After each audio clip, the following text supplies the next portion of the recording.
আসসালামু আলাইকুম রহমতুল্লাহ। কেমন আছেন সকলেই? আশা করি সকলেই ভালো আছেন। দেশ ও প্রবাসে থাকা বাংলাদেশি সকল নাগরিকদের জন্য একটি গুরুত্বপূর্ণ আপডেট নিউজ। এখানে আসলে প্রবাসে থাকা লোকজনদের টেনশন রয়েছে নিজের ফ্যামিলি নিয়ে, কারণ বাংলাদেশের বৃষ্টি লয় গোধূলির মধ্যেই ঝড়ের আশঙ্কা। অর্থাৎ ঝড় প্রাকৃতিক একটি দুর্যোগ।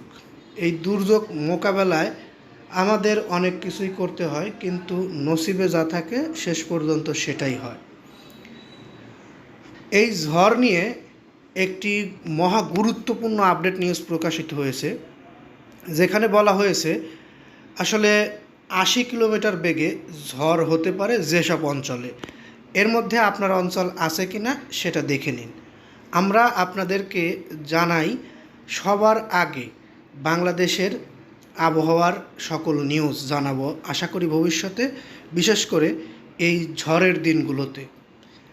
আমরা দেখতে পাচ্ছি বৃষ্টি বলয় গোধূলির প্রভাবে দেশের বিভিন্ন স্থানে ঝড় বৃষ্টি হচ্ছে। এর মধ্যেই দেশের 10টি অঞ্চলের উপর দিয়ে সর্বোচ্চ ৮০ কিলোমিটার বেগে ঝড় ও বজ্রসহ বৃষ্টি হতে পারে।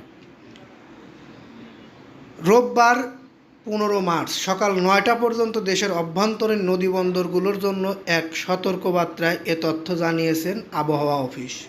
এতে বলা হয়, রংপুর, পাবনা, টাঙ্গাইল, ময়মনসিংহ, ঢাকা, ফরিদপুর, কুমিল্লা, নোয়াখালী, চট্টগ্রাম ও সিলেট অঞ্চলের উপর দিয়ে পশ্চিম তথা উত্তর পশ্চিম দিক থেকে ঘন্টায় 60 থেকে 80 কিলোমিটার বেগে দমকা অথবা ঝড়ো হওয়া অস্থায়ীভাবে বৃষ্টি অথবা বজ্রসহ বৃষ্টি হতে পারে। আমি এলাকাগুলোর নাম আরেকবার বলছি: রংপুর, পাবনা, টাঙ্গাইল, ময়মনসিংহ, ঢাকা, ফরিদপুর, কুমিল্লা, নোয়াখালী, চট্টগ্রাম ও সিলেট অঞ্চলের উপর দিয়ে পশ্চিম তথা উত্তর পশ্চিম দিক থেকে ঘন্টায় 60 থেকে 80 কিলোমিটার বেগে দমকা অথবা ঝড়ো হাওয়া সহ অস্থায়ীভাবে বৃষ্টি অথবা বজ্রসহ বৃষ্টি হতে পারে। তাই এসব এলাকার নৌবন্দরসমূহকে 2 নম্বর সতর্ক বা নৌ হুঁশিয়ারি সংকেত দেখানো হয়েছে।